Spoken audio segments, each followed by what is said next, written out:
This is the guided notes on the lesson solving compound inequalities. And on these last three problems of the guided practice, students focus on some special things that happen. So in number 9, when we start off, we're going to look at 9, 10, and 11. Number 9, if you subtract 1 from all three sides, you end up with negative 7 is less than negative x is less than 9. But then when you divide by negative 1, it changes the meaning of the inequality. So now you have positive 7 is greater than x is greater than negative 9. And then you can flip the entire inequality around and make it negative 9 is less than x is less than 7.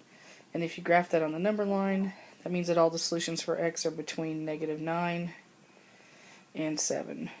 And they don't include negative 9 and 7, you just shade the solutions in between. And then on the next one, you have x is less than 1. These are already solved for. I just want students to realize that sometimes special cases happen with inequalities, also just like equations. And so if we put 1 and 3 on the number line,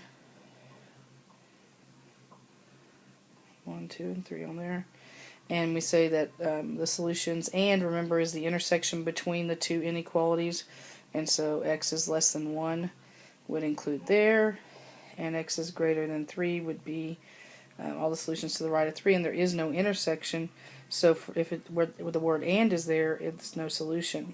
So students do have to pay attention to whether it's and or, depending, and just what makes sense to be a solution based on if it's an intersection or if they're just or.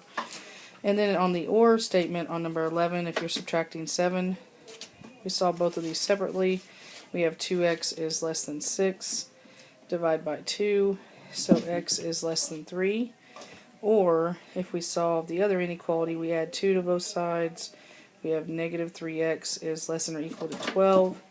Divide by negative 3. And then end up being x is less than or equal to, or greater than or equal to. It changes the meaning when we divide by a negative, greater than or equal to negative 4. So if we look at the number line to see what possibilities are true for that to be or, we have to include negative 4, 0, and 3. So if we have x's, all the solutions that are less than 3, and I'm going to use a different color for the other solution to show. So, and all the solutions that are equal to negative 4 are greater than negative 4, then we actually include all real numbers on the entire number line. So the answer is all real numbers. Because the solution could be or. It's or either spot. X is less than 3, or the solutions could be greater than or equal to negative 4, so all real numbers.